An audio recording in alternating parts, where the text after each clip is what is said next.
Hi வணக்கம். So இன்றைக்கான ஜிஎஸ்டில் அதாவது பொது அறிவில் ஒரு 3 கேள்விகள் நம்ம பார்த்துடலாம். ஸோ இப்போ இந்த பொது அறிவை பொறுத்த வரைக்கும் ஒரு நாளைக்கு 30 கேள்வி அப்படிங்கிற அடிப்படையில் நம்ம போயிட்டுருக்கோம். நேற்றே நம்ம வீடியோவில் சொல்லியிருந்தோம், நிறைய சார்பு கேள்விகள், துணை கேள்விகள் படிங்க. ஒரு கேள்வி இருக்குன்னா அதை ஒட்டி நிறைய துணை கேள்விகள் படிங்கன்னு சொல்லியிருந்தோம்.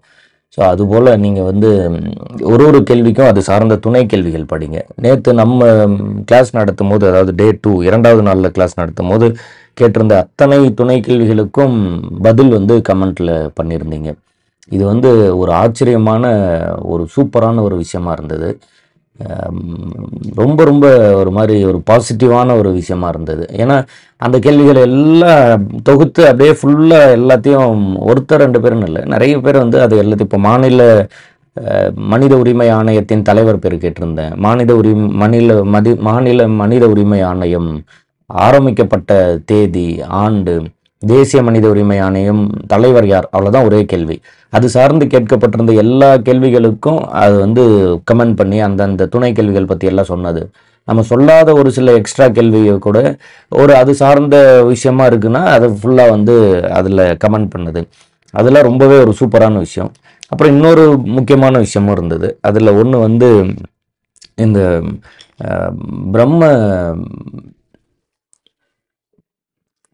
இந்த பாரத மாதா சங்கம் அது 1910ன்னு நம்ம பதில் கொடுத்துருந்தோம். அதில் ஒரு சிலர் 1904 தான் சரியானது அப்படின்னு சொல்லி கமெண்ட் பண்ணியிருந்தீங்க. ஸோ இந்த வீடியோலையும் ஒரு முறை அதை பற்றி பேசுவோம். ஸோ நீங்கள் அதை செக் பண்ணி பாருங்கள். செக் பண்ணி பார்த்துட்டு சொல்லுங்கள் என்ன இருக்குதுன்னு சொல்லிட்டு கமெண்ட்டில் பதில் சொல்லுங்கள்.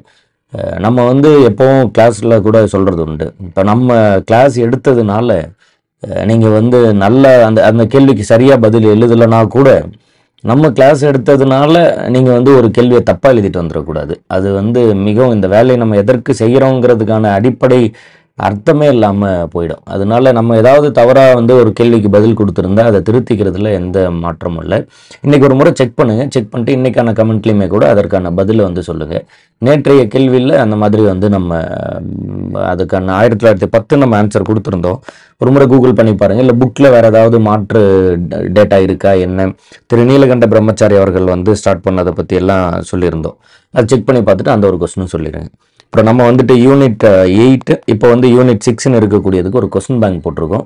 அதை பற்றின டீட்டெயில்ஸும் டிஸ்கிரிப்ஷனில் வீடியோவாக இருக்கும். ஸோ நீங்கள் அதுவும் தேவைப்பட்டதுன்னா வாங்கிக்கலாம். 7358910548 இது நம்ம இன்ஸ்டியூட்டோட வாட்ஸ்அப் நம்பர். இதற்கு மெசேஜ் பண்ணிங்கன்னா டீட்டெயில்ஸ் சொல்லுவாங்க. சரி, இப்போ டே 3க்கான ஜென்ரல் ஸ்டடீஸ் பொது அறிவு கேள்விகள் போகலாம். நம்பர் 1 ஃபஸ்ட்டு தன் உள்ளுறை வெப்பத்தின் சமன்பாடு யாது? தன் உள்ளுறை வெப்பம் அப்படின்னா ஆங்கிலத்தில் அதற்கு பேர் லேட்டன்ட் ஹீட் அப்படின்னு பேர். இந்த லேட்டன்ட் ஹீட்டை தான் நம்ம உள்ளுறை வெப்பம் அப்படின்னு சொல்கிறோம். அதுபோல் ஹீட் பற்றி படிக்கும்போது, வெப்பம் பற்றி படிக்கும்போது மிக முக்கியமான இன்னொரு டாபிக் இருக்கும். அதோட பேர் ஸ்பெசிஃபிக் ஹீட் கெப்பாசிட்டி அப்படின்னு படிப்போம். ஸ்பெசிஃபிக் ஹீட் கெப்பாசிட்டி அப்படின்ட்டுனா தன் வெப்ப ஏற்பு திறன். ஸ்பெசிஃபிக் ஹீட் கெப்பாசிட்டி அப்படின்னா என்ன சொல்கிறோன்னா தன் வெப்ப ஏற்பு திறன் அப்படின்னு படிப்போம். இந்த தன் வெப்ப ஏற்பு திறனில் அதிக தன் வெப்ப ஏற்பு திறன் கொண்டது எது அப்படின்னு ஒரு கொஸ்டின் கேட்பாங்க. அதற்கு பதில் நீர், வாட்டர். நானே பதில் சொல்லிடுறேன். பட் அதில் இன்னொரு முக்கியமான அசைன்மெண்ட் இருக்குது. அதில் என்னென்னா SI unit of specific heat capacity. Specific heat கெப்பாசிட்டியோட எஸ்ஐ அலகு என்ன அப்படின்னு ஒரு கேள்வி கேட்பாங்க. இது சார்ந்த மிக முக்கியமான கேள்விகள். ஸோ அப்போது ஸ்பெசிஃபிக் ஹீட் கெப்பாசிட்டியோட எஸ்ஐ யூனிட் என்ன, அதான் கொஸ்டின். அதான் நீங்கள் கமெண்ட் பண்ண வேண்டிய அது சார்ந்த சார்பு கொஸ்டின். ஸ்பெசிஃபிக் ஹீட் கெப்பாசிட்டியில் அதிகமான தன் வெப்ப ஏற்பு திறன் கொண்டது எது அப்படின்னு சொல்லியிருந்தேன். அது நீர், வாட்டர் தான் மிக அதிகமான தன் வெப்ப ஏற்பு திறன் கொண்டது. இன்னொரு அசைன்மெண்ட்டாக எடுத்து ஸ்பெசிஃபிக் ஹீட் கெப்பாசிட்டினா என்ன, அதுபோல் லேட்டன் ஹீட் உள்ளுறை வெப்பம்னா என்ன அப்படிங்கிறத படித்து வச்சுக்கோங்க. ஐஸ் பற்றி படிக்கும்போது லேட்டன் ஹீட் ரொம்ப ரொம்ப முக்கியமானதாக இருக்கும். ஒரு ஃபார்ம்லேருந்து இன்னொரு ஃபார்ம், அதாவது திண்மம் சாலிட்லேருந்து இப்போ திரவமாக மாறுது அல்லது திரவத்திலிருந்து வாயுவாக மாறுது. அது மாதிரி சாலிட், லிக்விட், கேஸ்ன்னு 3 டிஃப்ரெண்ட் ஃபிசிக்கல் ஸ்டேட் படிக்கிறோம்ல, அந்த மாதிரியான 3 டிஃப்ரெண்ட் ஸ்டேட்டில் ஒரு ஸ்டேட்லேருந்து இன்னொரு ஸ்டேட்டுக்கு மாறும்போது அதுக்குள்ளே மறைஞ்சிருக்கக்கூடிய வெப்பத்தை உள்ளுறை வெப்பம்போம். அதோட சமன்பாடு ஃபார்முலா தான் நம்ம இங்கே கேட்டிருக்கோம். லேட்டன் ஹீட்டுக்கும் ஒரு எஸ்ஐ யூனிட் இருக்குது, ஸ்பெசிஃபிக் ஹீட் கெப்பாசிட்டிக்கு ஒரு எஸ்ஐ யூனிட் இருக்குது. இதெல்லாம் ப்ராப்பராக படிச்சுட்டு அதை என்னன்னு பார்த்து வச்சுக்கோங்க. அதை பற்றின கமெண்ட்ஸும் கூட கொடுங்க. சரி, முதல் 15 கேள்வி படிச்சிடலாம். அப்புறம் முதல் 15 கேள்விக்கான ஆன்சர் பார்க்கலாம். இரண்டாவது, ஒரு கோளின் திசைக்கு எதிர் திசையில் சுழலும் துணைக்கோளின் பெயர் என்ன? இந்த கோள் துணைக்கோள் அப்படிங்கிறத ப்ராப்பராக புரிஞ்சுக்கணும். சூரியனை சுற்றி நம்ம வந்து 9 கோள்கள் இருக்கிறதா வந்து ஃபர்ஸ்ட் சொல்லியிருந்தோம். அதன் பிறகு 8 கோள்கள்னு அறிவிச்சிடறோம். புளூட்டோவை வந்து அதை வந்து ஒரு கோள் அப்படிங்கிற அந்த தன்மையிலிருந்து நீக்கிறோம். சைஸ்ல சின்னதாக இருக்குன்னு சொல்லி அதை நீக்கிட்டோம். டுவார்ஃப் பிளானட், குள்ளக்கோள் அப்படின்னு அறிவிச்சுட்டு மீதி எல்லாம் வந்து மொத்தம் 8 கோள்கள் அப்படின்னு நம்ம வந்து சொல்லிட்டோம். இப்போ இந்த 8 கோள்கள் இருக்குல்ல, பர்டிகுலரா பூமி இருக்குன்னா, இப்போ இந்த பூமி வந்து தன்னைத்தானே சுத்திக்கிட்டு சூரியனை சுத்தி வர்றது போல இந்த பூமியை தன்னைத்தானே சுத்திக்கிட்டு பூமியை சுத்தி வர ஒன்று இருக்கு. அதற்கு பேர் தான் நம்ம வந்து நிலவு, சந்திரன், moon, natural satellite of the earth, இந்த மாதிரிலாம் வந்து நம்ம நிறைய பேர் வைக்கிறோம்னு வச்சுக்கோங்க. ஸோ இது மாதிரி ஒரு கோள்களும் தன்னைத்தானே சுற்றிட்டு சூரியனை சுற்றி வருவது போல இந்த கோள்களை சுற்றி வரக்கூடிய ஒரு ஆப்ஜெக்ட் இருக்கு. அதற்கு பேரு சேட்டலைட் அப்படின்னு பேர். அதற்கு ஆங்கிலத்தில் நம்ம வந்து சேட்டலைட் அப்படின்னு பேர் வைக்கிறோம். தமிழ்ல துணைகோள் அப்படின்னு பேர். கோள்களை சுத்தி வந்தா அதற்கு பேரு துணைகோள் அப்படின்னு பேர். இதுல ஒரு சூப்பரான விஷயம் என்னன்னா, இந்த துணைக்கோள்கள் வந்து இந்த கோள்களை சுத்தி வந்துட்டு அப்படியே இது ரெண்டு சேர்ந்து அப்படியே சூரியனை சுத்தி வந்துடும். புரிஞ்சுக்கிறீங்கல்ல? பூமியை நிலவு சுத்தி வந்துகிட்டே இருக்கு. அப்படியே இந்த பூமி நிலவு ரெண்டுமே சேர்ந்து அப்படியே சூரியனை சுத்தி வந்துகிட்டே இருக்கும். ஸோ இது மாதிரி தான் அதோட ஸ்ட்ரக்சர் இருக்கும். இப்போ முதல் கோள் புதனுக்கு வந்து துணைக்கோள்களே இல்லை. இரண்டாவது இருக்கிறதுக்கும் இல்லை. மூன்றாவது இருக்கிறது பூமியில ஒரே ஒரு துணைக்கோள். நான்காவது செவ்வாய்ன்னு வரீங்கன்னா, இரண்டாவது வீனஸ், நம்ம தமிழ்ல சொல்லும் போது வெள்ளி கிரகம் சொல்லுவோம். நான்காவது வரீங்க செவ்வாய் வரீங்கன்னா 2 துணைக்கோள். அது மாதிரி அடுத்தடுத்த பிளானட்டுக்கு எத்தனை துணைக்கோள் அப்படிங்கிறது ஒரு முக்கியமான கொஸ்டின். ஆனா எத்தனை துணைக்கோள்ங்கிறதுல ஒரு மாற்றம் இருக்கு. நம்ம ஸ்கூல் புத்தகத்துல படிக்கும் போது ஜூபிட்டர், அதாவது வியாழனுக்கு தான் அதிக துணைக்கோள்னு படிப்பீங்க. ஆனா கூகுள் பண்ணி பார்த்தீங்கன்னா சாட்டர்ன், சனி கிரகத்துக்கு தான் அதிக துணைக்கோள்னு இப்போ ரீசெண்டா நம்ம கண்டுபிடிச்சிருக்கோம். இது மாதிரி நிறைய படிக்கணும் இந்த ஏரியால. 6வது புவியியல், அதாவது ஜியாகிரபி புத்தகத்துல ஃபர்ஸ்ட் சாப்டர் சோசியல் சயின்ஸ், சமூக அறிவியல் புத்தகம், அதுல 6வது புத்தகத்துல முதல் சாப்டர் வந்து புவியியல்ல முதல் சாப்டர் வந்து சூரிய குடும்பம் அப்படின்னு ஒரு டாபிக் இருக்கும். அது வந்து ரொம்ப ரொம்ப இம்பார்ட்டண்ட்டான டாபிக். நீங்க அது வந்து படிச்சிடணும். முன்னாடி எல்லாம் இந்த பேரண்டம் அப்படிங்கிற டாபிக் வந்து அறிவியல்ல இருந்தது. இப்போ புவியியல் கொண்டு போனாங்க, மறுபடியும் இப்போ அறிவியல் கொண்டு வந்துட்டாங்க. அது மாதிரி மாறி மாறி இருக்கு.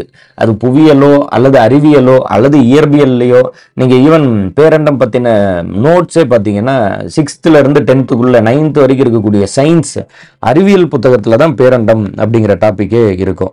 ஸோ அப்போ இந்த அறிவியல் புத்தகத்துல இருக்கக்கூடிய பேரண்டம் அப்படிங்கிற டாபிக்ல இருந்தா நம்ம படிச்ச நோட்ஸ் எடுக்க முடியும். அப்போ அறிவியலா இருந்தாலும் சரி, அது புவியியலா இருந்தாலும் சரி, இதெல்லாம் தான் நீங்க படிக்க வேண்டிய ஏரியா. இப்போதைக்கு இந்த கேள்வி ஞாபகம் வச்சுக்கோங்க. ஒரு கோளின் திசைக்கு எதிர் திசையில் சுழலும் துணைக்கோளின் பெயர் என்ன? எதிர் திசையில் சுழலும் துணைக்கோளின் பெயர் என்ன? இதுதான் வந்து கேள்வி. சும்மா ட்ரை பண்ணி பாருங்க. முதல்ல துணைக்கோள்னா என்ன, கோள்கள்னா என்ன, அதை எங்க போய் படிக்கணும், அந்த டீட்டெயில்ஸ்லாம் சொன்னோம், ப்ராப்பரா ஞாபகம் வச்சுக்கோங்க. அதுபோல பொடு என்ற இடப்பெயர்வு வேளாண்மை எங்கு காணப்படுகிறது? இடப்பெயர்வு வேளாண்மை அப்படின்னா அதற்கு பேர் ஷிஃப்டிங் அக்ரிகல்ச்சர் அப்படின்னு பேர். ஆங்கிலத்துல அதற்கு ஷிஃப்டிங் அக்ரிகல்ச்சர் அப்படின்னு பேர் வைக்கிறோம். நீங்க இதுல இருக்கக்கூடிய ஒரு அற்புதமான விஷயத்த நல்லா கிளியரா புரிஞ்சுக்கணும். வேளாண்மை, விவசாயம் அப்படிங்கிறது காடுகள் அழிப்பு. அது எப்படி காடுகள் அழிப்பாகும் அப்படின்ட்டுனா, காடுகளை வந்து அழிச்சு தான் நம்ம வந்து விவசாயமே பண்ண முடியும். ஒரு நிலத்தை உழவு பண்ணாம போட்டு வச்சிருந்தா, நம்ம ஊர்ல பேச்சு வழக்குல சொல்லி நீங்க கேள்விப்பட்டிருக்கலாம், காடு மாதிரி கிடக்குது அப்படின்னு சொல்லுவாங்க. அது என்ன காடு மாதிரி கிடக்குது அப்படின்னா, மனிதனின் குறுக்கீடு இல்லாம தானாக வளரக்கூடிய மரம், செடி, கொடிகளுக்கு எல்லாம் காடுகள் அப்படின்னு பேர். மனிதனின் குறுக்கீடு இல்லாம தானாக வளரக்கூடிய மரம், செடி, கொடிகளுக்கெல்லாம் ஃபாரஸ்ட், காடுகள் அப்படின்னு பேர். இந்த காடுகள்ல அழிச்சாதான், இந்த மரம், செடி, கொடி இதெல்லாம் அழிச்சாதான் மண்ணை உழவு பண்ண முடியும். மண்ணை உழவு பண்ணாதான் விவசாயம் பண்ண முடியும். அப்ப விவசாயம், வேளாண்மை அப்படிங்கிறதே காடுகளை அழிக்கணும். ஆனா காடு சார்ந்து வாழக்கூடிய பழங்குடியினர் ஒரு வித்தியாசமான ஒரு வேளாண் அமைப்பு முறை வச்சிருக்காங்க. அது என்னன்னா, ஒரு மலையில ஒரு குறிப்பிட்ட இடத்துல விவசாயம் பண்றது, காட்டை அழிச்சு விவசாயம் பண்றது, ஈல்டை எடுத்துக்கிட்டு அப்புறம் அந்த இடத்த விட்டு அடுத்த இடத்துக்கு போயிடுது. அந்த மலையிலேயே இன்னொரு இடம், அங்க அதே போல வந்து விவசாயம் பண்ணி காட்டை அழிச்சு ஈல்டை எடுத்துக்கிட்டு அடுத்த இடம் அப்படியே அந்த மலை முழுக்க சுத்தி வரும்போது, முதல் இடத்துல நம்ம காட்டை அழிச்சிருந்தோம்ல, அந்த இடத்துல மரம், செடி, கொடிகள் எல்லாம் வளர்ந்து மறுபடியும் காடாயிருக்கும். அப்போ இந்த மாதிரி ஒரு இடத்துல விவசாயம் பண்ணி அவுட்புட் எடுத்துட்டு அடுத்த இடம் போய்கிட்டே இருக்காங்கல்ல, அதற்கு பேரு இடப்பெயர்வு வேளாண்மை அப்படின்னு பேரு, ஷிஃப்டிங் அக்ரிகல்ச்சர்னு பேரு. இந்த ஷிஃப்டிங் அக்ரிகல்ச்சர், இடப்பெயர்வு வேளாண்மை ஒரு ஊர்ல ஒரு மாதிரி பேர் வச்சு பண்றாங்க. இப்போ இந்த பொடு அப்படிங்கிற பேர் வச்சு இடப்பெயர்வு வேளாண்மை பண்ணக்கூடிய அந்த மக்கள் எந்த ஊர்ல எந்த மாநிலத்துல இருக்காங்க இந்த கேள்வி. அப்போ ஒரு மாநிலம் ஒரு டேபிளேஷன் கொடுத்துட்டு அந்த டேபிளேஷன்ல இந்த சைடு இடப்பெயர் வேளாண்மையோட பேரெல்லாம் கொடுத்துட்டு அதே டேபிளேஷன்ல இந்த சைடுல வந்து எந்தெந்த மாநிலத்தில் இருக்காங்கன்னு சொல்லி ஸ்கூல் புத்தகத்துல ஒரு டேபிளேஷன் கொடுத்துருப்பாங்க. அதுல இருந்து நம்ம டைரக்ட் கொஸ்டினா தான் கேட்டிருக்கோம். ஸோ முயற்சி பண்ணி பாருங்க. பொடு என்ற இடப்பெயர்வு வேளாண்மை எங்கு காணப்படுகிறது? அடுத்து ராபி பருவம் எந்த காலகட்டத்தை சார்ந்தது? ராபி பருவம் எந்த காலகட்டத்தை சார்ந்தது? விவசாயத்துக்குன்னு சில காலங்களா பிரிச்சிருப்போம். அதுல ராபி அப்படிங்கிற பருவம் எந்த காலத்தை சார்ந்தது? அதுபோல் அடுத்து குப்தர்கள் மீது படையெடுத்த ஹூணர்களின் தலைவர் யார்? குப்தர் காலம் இல்லையா? அந்த குப்தர் காலத்துல குப்தர்கள் மீது படையெடுத்த ஹூணர்களின் தலைவர் யார்? அடுத்த கேள்வி, இந்தியாவில் அமைந்துள்ள மிக உயரமான சமணர் சிலை எது? சமணர்கள் இல்லையா? இந்த சமணர்கள்ல மிகவும் உயரமான ஒரு சிலை ஒரு சமணருக்கு வச்சிருக்கோம். அது யாரு, என்ன, எங்க இருக்கு? அதான் இந்தியாவில் அமைந்துள்ள மிக உயரமான சமணர் சிலை எது? அடுத்தது, பௌத்த துறவி மணிமேகலை தனது இறுதி காலத்தை எங்கு கழித்தார்? பௌத்த துறவி மணிமேகலை தனது இறுதி காலத்தை எங்கு கழித்தார்? அடுத்து, மாப்பிள்ளை கிளர்ச்சியில் கொல்லப்பட்டவர்களின் எண்ணிக்கை எவ்வளவு? மாப்பிள்ளை கிளர்ச்சியில் கொல்லப்பட்டவர்களின் எண்ணிக்கை எவ்வளவு? அடுத்த கேள்வி, மகள்வாரி முறையை உருவாக்கியவர் யார்? இதுல ரொம்ப இம்பார்ட்டண்டா 2-3 விஷயம் கொடுத்துருக்கோம், ப்ராப்பரா பார்த்து வச்சுக்கோங்க. உருவாக்கியவர் யார் அதான் கேள்வி. கமெண்ட் பண்ணுங்க, யோசிச்சு பாருங்க. நடைமுறைப்படுத்தியவர் தான் வில்லியம் பென்டிக் பிரபு. நம்ம பொதுவா மகள்வாரி முறை அப்படின்னா வில்லியம் பென்டிக் பிரபுவோட ரிலேட் பண்ணி படிச்சிருப்போம். அதனாலதான் இந்த கேள்வி ரொம்ப ரொம்ப முக்கியமான கேள்வி ஆகுது. இந்த மகள்வாரி முறையை உருவாக்கியவர் யாரு அப்படிங்கிறதான் கொஸ்டின். நடைமுறைப்படுத்தியவர் தான் வில்லியம் பென்டிக் பிரபு. இந்த மகள்வாரி முறைக்கு வழிகாட்டியவர் யாரு அப்படின்னா ராபர்ட் மெர்த்தன்ஸ்பர்ட். இந்த மகள்வாரி முறைக்கு வழிகாட்டியவர் யாரு அப்படின்னா ராபர்ட் மெர்த்தன்ஸ்பர்ட். நடைமுறைப்படுத்தியவர் யாரு? வில்லியம் பென்டிக் பிரபு. உருவாக்கியவர் யாரு? அதான் கேள்வி. அடுத்து, அலுவல் மொழிகள் பற்றி குறிப்பிடும் விதி, ஆர்டிகிள். அதாவது நம்ம வந்து 2 விதமா மொழியை பத்தி படிப்போம். அரசியலமைப்புல கிளாசிக்கல் லாங்குவேஜ், செம்மொழி அப்படிங்கிறத பத்தி, கிளாசிக்கல் லாங்குவேஜ் பத்தி குறிப்பிடல. கிளாசிக்கல் லாங்குவேஜ் செம்மொழி அப்படிங்கிறத பத்தி குறிப்பிடல. அரசியலமைப்புல அபிஷியல் லாங்குவேஜ், அலுவல் மொழி அப்படிங்கிறத பத்தி தான் குறிப்பிட்டிருக்காங்க. செம்மொழி அப்படிங்கிறது ஒரு மொழியின் பழமை எந்த அளவுக்கு இருக்கு, ஒரு மொழி எந்த அளவுக்கு அதிக இலக்கியங்கள், எந்த அளவுக்கு அதோட தொன்மை இருக்குங்கிறத பொறுத்து நம்ம கொடுக்கக்கூடிய ஒரு அங்கீகாரம், இந்திய அரசு கொடுக்கக்கூடிய ஒரு அங்கீகாரத்துக்கு பேரு கிளாசிக்கல் லாங்குவேஜ். இந்தியாவில் முதலாக கிளாசிக்கல் லாங்குவேஜ் செம்மொழி அந்தஸ்து பெற்றது தமிழ். தமிழை தொடர்ந்து அடுத்து எந்தெந்த மொழிகள் எல்லாம் கிளாசிக்கல் லாங்குவேஜ் அந்தஸ்து பெற்றது? இப்போ எத்தனை கிளாசிக்கல் லாங்குவேஜ் இருக்கு? பர்டிகுலரா சொல்லணும்னா Hindi is not a classical language. Hindi ஒரு செம்மொழி அப்படிங்கிற அந்தஸ்து பெறல. தெளிவா புரிஞ்சுக்கிறீங்கன்னு இருக்கேன். ஸோ அது போல மொழிகள் எதெல்லாம் செம்மொழி அந்தஸ்து பெற்றிருக்கு அப்படின்னு நீங்க வந்து கமெண்ட் பண்ணலாம். இது ஒரு அசைன்மெண்ட்டா ஞாபகம் வச்சுக்கோங்க. இங்க அலுவல் மொழி அப்படின்னு வரும்போது இப்போ நான் வந்து இங்க இருக்கக்கூடிய எல்லா கேள்விகளையும் தமிழ்ல எடுத்துட்டு வந்திருக்கேன். ஒரு சிலர் வந்து எனக்கு இங்கிலீஷ்லயும் வேணும், எனக்கு வந்து அது இங்கிலீஷ்ல படிக்கிறது கொஞ்சம் சுலபமா இருக்கும் அப்படின்னு கேட்குறீங்கன்னு வச்சுக்கோங்க. அப்போ இங்கேயே ஒரு குறிப்பிட்ட ஒரு 10 லட்சம் பேர் படிக்கக்கூடிய ஒரு எக்ஸாமுக்கு நம்ம வந்து 2 மொழிகள்ல பாடம் எடுக்க வேண்டிய ஒரு தேவை இருக்கு. அப்ப 120 கோடிக்கும் மேற்பட்ட மக்கள் இருக்கக்கூடிய இந்தியாவில் ஒரு குறிப்பிட்ட மொழியில நம்ம வந்து அரசின் அறிக்கைகளையோ செயல்பாடுகளையோ ஏற்படுத்தினா எல்லாருக்கும் புரியாது. ஏன்னா எல்லாரும் அந்த ஒரு குறிப்பிட்ட மொழியை பேசல. அப்போ இந்தியாவில் கிட்டத்தட்ட 1400 மொழிகள் இருக்குன்னா 1400 மொழிகள்லையும் நம்மளால வந்து எல்லா விஷயத்தையும் மொழிபெயர்த்து கொடுக்கறது கொஞ்சம் கடினமா இருக்கும். அப்போ அதிகப்படியான மக்கள் என்னென்ன மொழி எல்லாம் பேசுறாங்கன்னு சொல்லி ஒரு லிஸ்ட் எடுத்து அந்த லிஸ்ட்ல இருக்கக்கூடிய மொழிகள்ல எல்லாம் இந்திய அரசின் செயல்பாடுகளை நடத்தலாம் அப்படின்னு ஒரு முடிவுக்கு வரும். அதற்கு பேர் தான் அலுவல் மொழி அப்படின்னு பேர், அபிஷியல் லாங்குவேஜ் அப்படின்னு பேர்.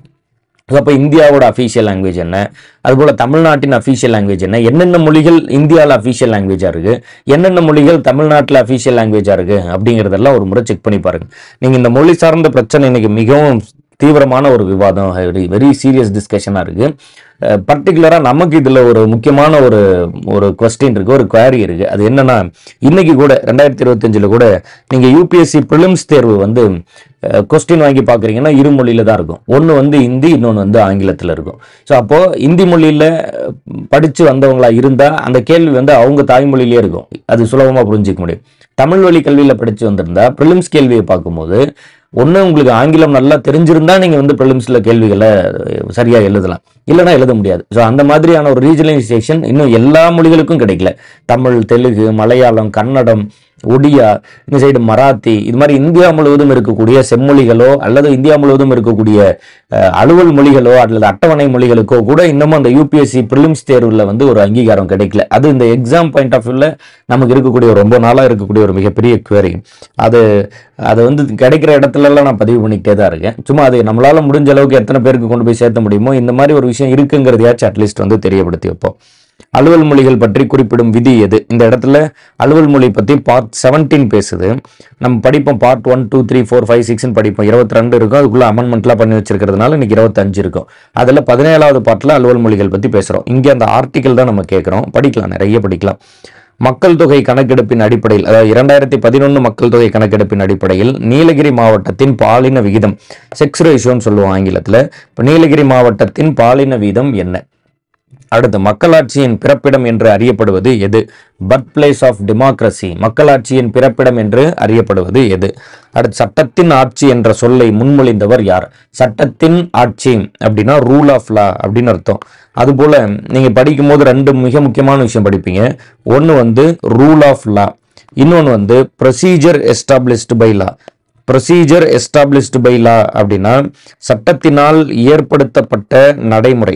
ப்ரொசீஜர் எஸ்டாப்ளிஷ்டு பை லா அப்படின்னா சட்டத்தினால் ஏற்படுத்தப்பட்ட நடைமுறை. ரூல் ஆஃப் லா அப்படின்னா சட்டத்தின் ஆட்சி அப்படின்னு அதற்கு வந்து பொருள்.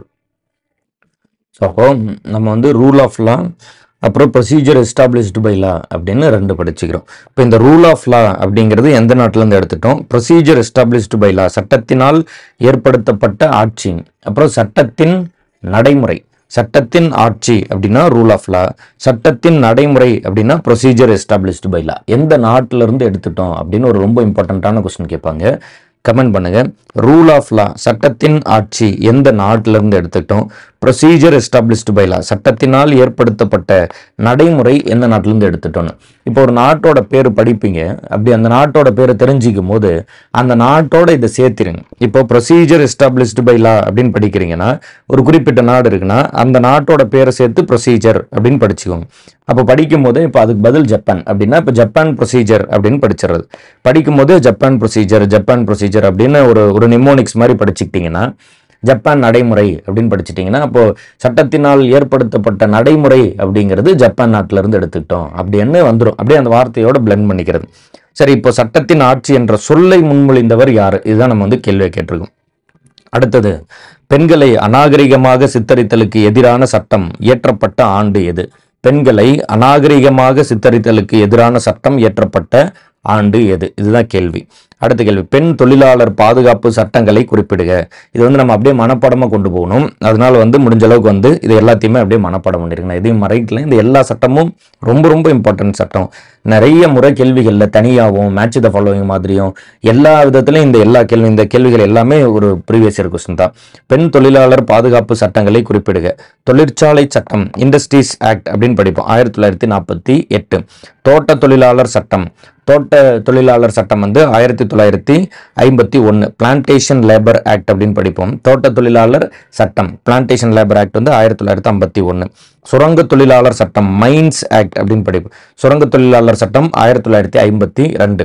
மகப்பேறு நல சட்டம், மேட்டர்னிட்டி பெனிஃபிட் ஆக்ட், மகப்பேறு நல சட்டம் 1961. தொழிற்சாலை சட்டம் 48, தோட்ட தொழிலாளர் சட்டம் 51, சுரங்க தொழிலாளர் சட்டம் 52, மகப்பேறு நலச்சட்டம் 1961. இதில் ஒரு ஆர்டரை அரேஞ்ச் பண்ணியிருக்கு, உங்களுக்கு புரியுதுன்னு நினைக்கிறேன். ஸோ அந்த அடிப்படையில் கூட நீங்கள் வந்து மனப்பாடம் பண்ணிக்கலாம். இப்போ இந்த 15 கேள்விகளுக்கான பதில் பார்த்துடலாம், கவனிங்க. ஸோ இதில் வந்து முதல் கேள்வி, தன் உள்ளுறை வெப்பம் லேட்டன் ஹீட் அப்படிங்கிறதுக்கான சமன்பாடு கேட்டிருந்தோம். L = Q/M. இதில் ஒரு கோளின் திசைக்கு எதிர் திசையில் சுழலும் துணைக்கோளின் பெயர் என்ன? ஒரு கோளின் திசைக்கு எதிர் திசையில் சுழலும் துணைக்கோளின் பெயர் வந்து ட்ரைட்டன், நெப்டியூனோடது இல்லையா, ட்ரைட்டன். அடுத்து, பொடு என்ற இடப்பெயர்வு வேளாண்மை எங்கு காணப்படுகிறது அப்படின்னா ஆந்திர பிரதேசம் மற்றும் ஒடிசா. அடுத்து, ராபி பருவம் எந்த காலகட்டத்தை சார்ந்தது ஆகும்?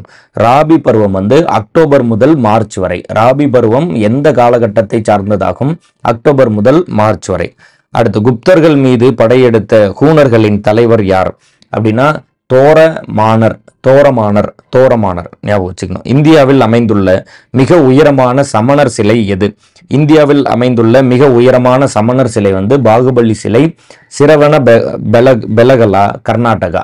இந்தியாவில் அமைந்துள்ள மிக உயரமான சமணர் சிலை வந்து பாகுபலி சிலை எங்க இருக்கு? சிரவண பெலகலா, கர்நாடகாவில் இருக்கு. அடுத்து பௌத்த துறவி மணிமேகலை தனது இறுதி காலத்தை எங்கு கழித்தார்? பௌத்த துறவி மணிமேகலை தனது இறுதி காலத்தை காஞ்சிபுரத்தில் கழித்தார்கள். அடுத்து மாப்பிள்ளை கிளர்ச்சியில் கொல்லப்பட்டவர்களின் எண்ணிக்கை எவ்வளவு?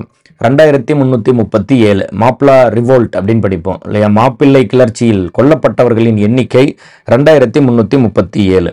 அடுத்து மகள்வாரி முறையை உருவாக்கியவர் யார்? இதுல தான் இந்த கேள்வி ரொம்ப இம்பார்ட்டண்டா சொல்லியிருந்தோம். மகள்வாரி முறையை உருவாக்கியவர் வந்து ஹோல்ட் மெக்கன்சி. அதுபோல நடைமுறைப்படுத்தியவர் வந்து வில்லியம் பென்டிக் அவர்கள். உருவாக்கியவர் ஹோல்ட் மெக்கன்சி, நடைமுறைப்படுத்தியவர் வில்லியம் பென்டிக் பிரபு அவர்கள், வழிகாட்டியவர் வந்து ராபர்ட் மெர்த்தன்ஸ்பர்ட். ப்ராப்பரா ஞாபகம் வச்சுக்கணும். அலுவல் மொழிகள் பற்றி குறிப்பிடும் விதி எது? அலுவல் மொழி பற்றி குறிப்பிடும் விதி ஆர்டிகல் 343 பார்ட் 17 சொல்லியிருந்தோம். அலுவல் மொழி பற்றியும் கிளாசிக்கல் லாங்குவேஜ் பற்றியும் இதில் பேசியிருந்தோம். கிளாசிக்கல் லாங்குவேஜ் ரிலேட்டடாக இன்னைக்கு எத்தனை கிளாசிக்கல் லாங்குவேஜ் இருக்குன்னு சொல்லி கமெண்ட் பண்ண சொல்லி கேட்டிருந்தேன். இதுலேயே அடுத்தது வந்து 2011 மக்கள் தொகை கணக்கெடுப்பின் அடிப்படையில் நீலகிரி மாவட்டத்தின் பாலின விகிதம் எவ்வளவு? பாலின விகிதம் என்னது? 1041. 2011 மக்கள் தொகை கணக்கெடுப்பின் அடிப்படையில் நீலகிரி மாவட்டத்தின் பாலின விகிதம் 1041. அடுத்து மக்களாட்சியின் பிறப்பிடம் என்று அறியப்படுவது எது? மக்களாட்சியின் பிறப்பிடம் கிரேக்கம். மக்களாட்சியின் பிறப்பிடம் என்று அறியப்படுவது கிரேக்கம்.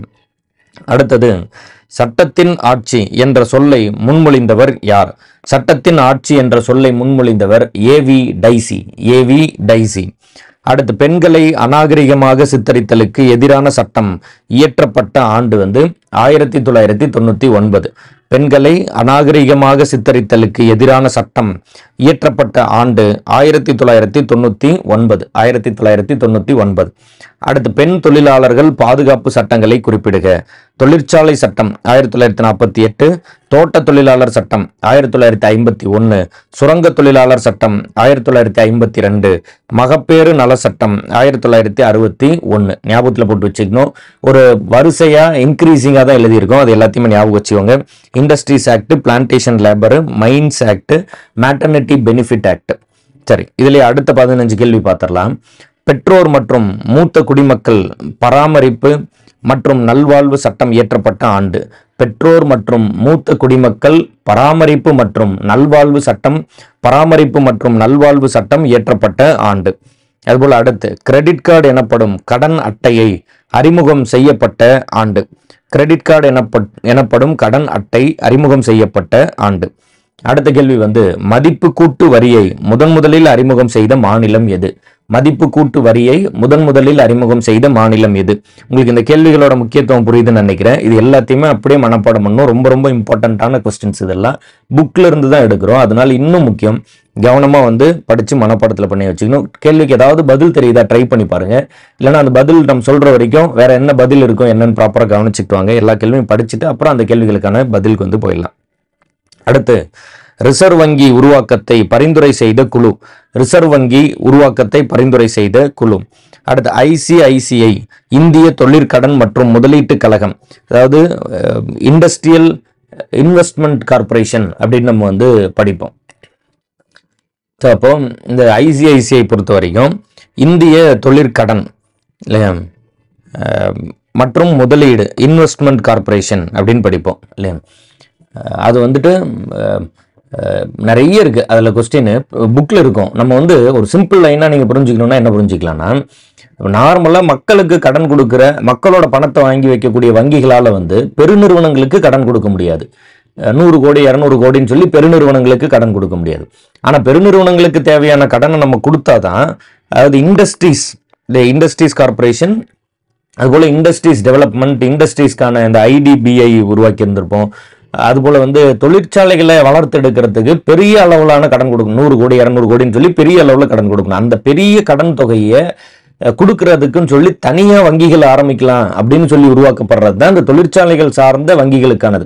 நீங்க படிப்பீங்க, எக்கனாமிக்ஸ் புத்தகத்தை படிக்கும் போது இது மாதிரி நம்ம என்னென்ன வங்கிகள்லாம் உருவாக்கணும், அது எப்படி தனியாரா மாறுச்சு அல்லது எப்படி அரச உடைமையாக்கப்பட்டுச்சு, அந்த மாதிரி அதோட கதைகள் எல்லாம் நம்ம வந்து படிப்போம். ஸோ அப்போ என்னென்ன இதெல்லாம் உருவாக்கப்பட்டுச்சுன்னு படிக்கணும், நிறைய இருக்கு அந்த லிஸ்ட்ல. இப்போதைக்கு இப்போ இவர் வந்து இந்த ஐசிஐசி என்னது, industrial credit investment corporation of India, industrial credit தொழிற்சாலைகளுக்கான கடன் and investment corporation of India, இது தொடங்கப்பட்ட ஆண்டு. இதான் நம்ம கேள்வியா வச்சிருக்கோம். இது மட்டும் ப்ரீவியஸ் இயர் கொஸ்டின்ல நீங்க ஒரு 4-5 முறைக்கு மேல பார்க்கலாம். அந்த அளவுக்கு ரொம்ப ரொம்ப இம்பார்ட்டன்ட். கதை என்னன்னா, நம்ம சாதாரணமா மக்களுக்கு கொடுக்கக்கூடிய கடனோ, லட்சத்துல கொடுக்கக்கூடிய கடன், அந்த பேங்கை வச்சுக்கிட்டு தொழிற்சாலைகளுக்கு பெரிய அளவுல கடன் கொடுக்க முடியாது. அப்ப தொழிற்சாலைகளுக்குன்னு ஸ்பெஷலைஸ்டா நம்ம சில வங்கிகளை உருவாக்கணும்னு நினைக்கிறோம். அப்படி உருவாக்கப்பட்ட வங்கிகள் தான் இதெல்லாம். அடுத்து, தேசிய வயது வந்தோர் கல்வி திட்டம் தொடங்கப்பட்ட ஆண்டு. தேசிய வயது வந்தோர் கல்வி திட்டம் தொடங்கப்பட்ட ஆண்டு. தமிழ்நாடு தகவல் தொழில்நுட்பம் மற்றும் தொலைத்தொடர்பு கொள்கை வெளியிடப்பட்ட ஆண்டு. தமிழ்நாடு தகவல் தொழில்நுட்பம் மற்றும் தொலைத்தொடர்பு கொள்கை, தமிழ்நாடு தகவல் தொழில்நுட்பம் மற்றும் தொலைத்தொடர்பு கொள்கை வெளியிடப்பட்ட ஆண்டு. அடுத்து, தமிழ்நாடு பிளாக் செயின் கொள்கை வெளியிடப்பட்ட ஆண்டு. இப்போ இந்த பிளாக் செயின் பத்தி எல்லாம் நம்ம வந்து டிஸ்கிரிப்டிவ் கரண்ட் அஃபேர்ஸா, அதாவது எக்ஸ்பிளைன் பண்ணி போடுற மாதிரியான எக்ஸ்பிளனேட்டரியான ஆன்சர்ஸ் வந்து கிட்டத்தட்ட ஒரு 2-3 வீடியோ பண்ணியிருப்போம். போன முறை மெயின்ஸ், அதற்கு முன்னாடி மெயின்ஸுக்கு எல்லாம் வந்து நம்ம வந்து கரண்ட் அஃபேர்ஸ் நடப்பு நிகழ்வுகள் சொல்லும்போது இந்த பிளாக் செயின் டெக்னாலஜினா என்ன ஏது எல்லா டீட்டெயில்ஸும் பேசியிருப்போம். இங்கே ஒன்லைனரா அப்ஜெக்டிவ் டைப்பான கொஸ்டின்ங்கிறதுனால blockchain technology, blockchain கொள்கை வெளியிடப்பட்ட ஆண்டு அப்படின்னு ஒரு டைரக்ட் கொஸ்டினா கேட்டிருக்கோம். ஸோ இதை தெரிஞ்சுக்கோங்க. ஆனால் பிளாக் செயின்னா என்ன, பிளாக் செயின் டெக்னாலஜினா என்ன அப்படிங்கிறது ரிலேட்டடாகவும் படிச்சு தெரிஞ்சு வச்சுக்கோங்க. அடுத்து, ஊமைத்துறை மற்றும் செவத்தையாவின் இயற்பெயர் என்ன? ஊமைத்துறை மற்றும் செவத்தையா, ஊமைத்துறையின் இயற்பெயர், செவத்தையா அவர்களின் இயற்பெயர் என்னன்னு கமெண்ட் பண்ணுங்க, ப்ராப்பரா தெரிஞ்சு வச்சுக்கோங்க. அடுத்து, நியூயார்க் ட்ரிபியூன் இல்லையா, நியூயார்க் ட்ரிபியூன் பத்திரிகையில் 1857 கிளர்ச்சியை முதல் இந்திய விடுதலை போராட்டம் என்று குறிப்பிட்டவர் யார்? நியூயார்க் ட்ரிபியூன் பத்திரிகையில் 1857 கிளர்ச்சியை முதல் இந்திய விடுதலை போராட்டம் என்று குறிப்பிட்டவர் யார்? அதுக்கடுத்ததுல, புதுச்சேரியில் தர்மாலயம் என்ற அமைப்பை தொடங்கியவர் யார்? புதுச்சேரியில் தர்மாலயம் என்ற அமைப்பை தொடங்கியவர் யார்? அதுபோல அடுத்து, ஆஷ்துரை கொலை வழக்கில் நீலகண்ட பிரம்மச்சாரிக்கு எத்தனை ஆண்டுகள் சிறை தண்டனை விதிக்கப்பட்டது? ஆஷ்துரை கொலை வழக்கில் நீலகண்ட பிரம்மச்சாரிக்கு எத்தனை ஆண்டுகள் சிறை தண்டனை விதிக்கப்பட்டது? எத்தனை ஆண்டுகள் சிறை தண்டனை விதிக்கப்பட்டது? இது போல அடுத்தது வந்து, எவ்வாறு நீதி வழங்க வேண்டும் என வள்ளுவர் கூறுகிறார்?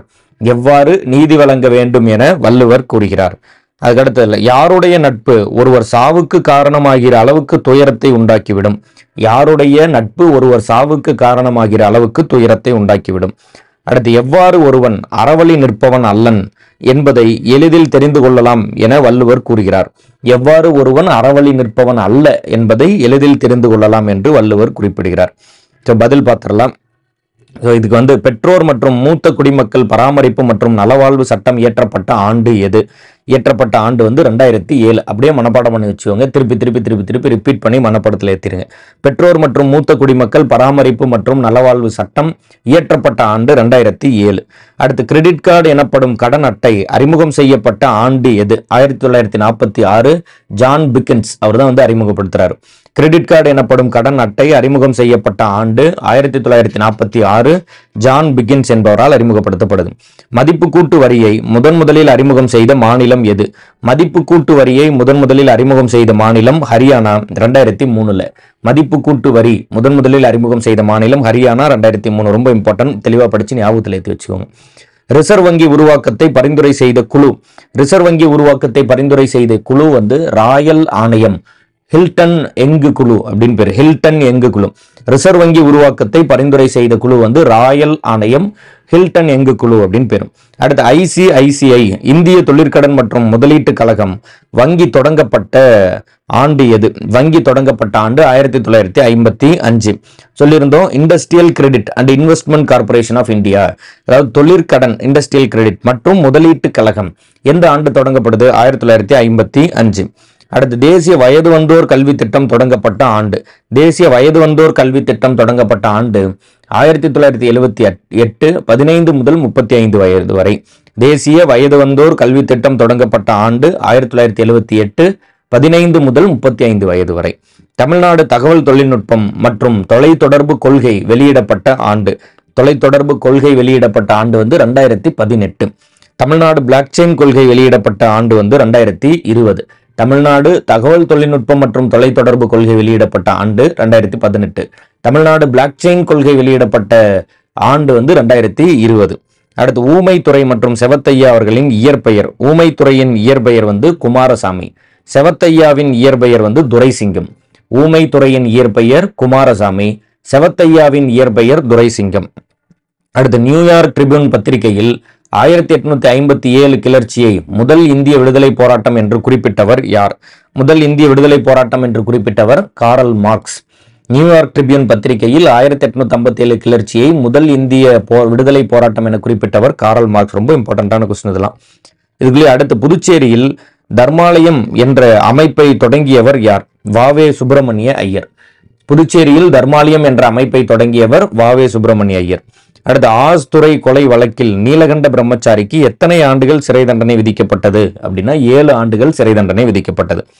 அடுத்து எவ்வாறு நீதி வழங்க வேண்டும் என வள்ளுவர் கூறுகிறார் அப்படின்னா குற்றம் இன்னதென்று ஆராய்ந்து எந்த பக்கமும் சாயாமல் நடுவு நிலைமை தவறாமல் வழங்கப்படுவதே நீதி. குற்றம் இன்னதென்று ஆராய்ந்து எந்த பக்கமும் சாயாமல் நடுவு நிலைமை தவறாமல் வழங்கப்படுவதே நீதி. அடுத்து யாருடைய நட்பு ஒருவர் சாவுக்கு காரணமாகிற அளவுக்கு துயரத்தை உண்டாக்கிவிடும்? அப்போ யாருடைய நட்பு அப்படின்னா திரும்ப திரும்ப ஆராய்ந்து பார்க்காமல் ஏற்படுத்திக் கொள்கிற நட்பு. திரும்ப திரும்ப ஆராய்ந்து பார்க்காமல் ஏற்படுத்திக் கொள்கிற நட்பு. திரும்ப திரும்ப ஆராய்ந்து பார்க்கணும், அப்பதான் நட்பு வந்து சரியா இருக்கும். எவ்வாறு ஒருவன் அறவழி நிற்பவன் அல்லன் என்பதை எளிதில் தெரிந்து கொள்ளலாம் என வள்ளுவர் கூறுகிறார் அப்படின்னா ஒருவன் பிறரை பற்றி புறம் பேசுகிற சிறுமை தன்மையை கொண்டே அறியலாம். ஒருவன் பிறரை பற்றி புறம் பேசுகிற சிறுமை தன்மையை கொண்டே அறியலாம். ஒருவன் பிறரை பற்றி புறம் பேசுகிற சிறுமை தன்மையை கொண்டே அவன் அறவழி நிற்பவன் அல்ல என்பதை அறியலாம் அப்படின்னு வள்ளுவர் வந்து கூறுகிறார். சரி, ஓகே டன்.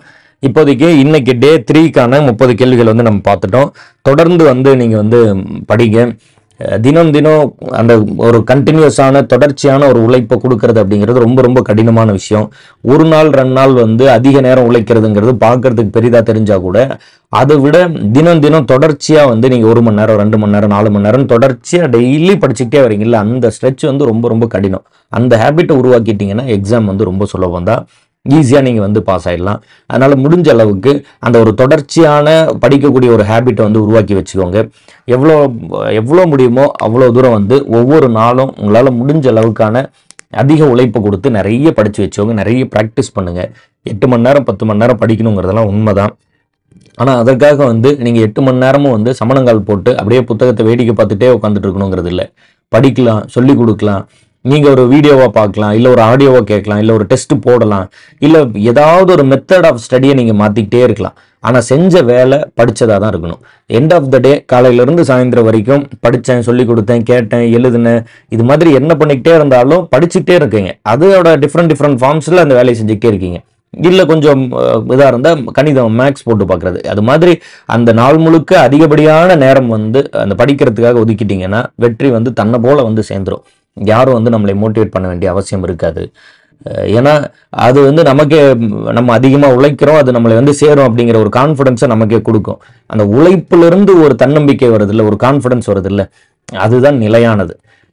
ஒரு பெயின் கில்லர் மாதிரி, வலி நிவாரணி மாதிரி நம்ம வந்து ஒரு மோட்டிவேஷன் பண்ணி ஒரு கருத்தை வச்சு வந்து ஒரு ஒரு உந்துதல் கொடுத்தோம்னா அது எப்படி பெயின் கில்லர் கொஞ்சம் நேரத்தில் காணாமல் போயிடுதோ அதுபோல் அந்த மோட்டிவேஷனும் காணாமல் போயிடும். அதனால உழைப்பு தாறுமாறான ஒரு தரமான உழைப்பு, அதன் மூலம் உங்களுக்கு கிடைக்கக்கூடிய ஒரு நம்பிக்கை, இதை இறுக்கமாக பிடிச்சிக்கிட்டிங்கன்னா வெற்றி வந்து ரொம்ப சுலபம்தான்.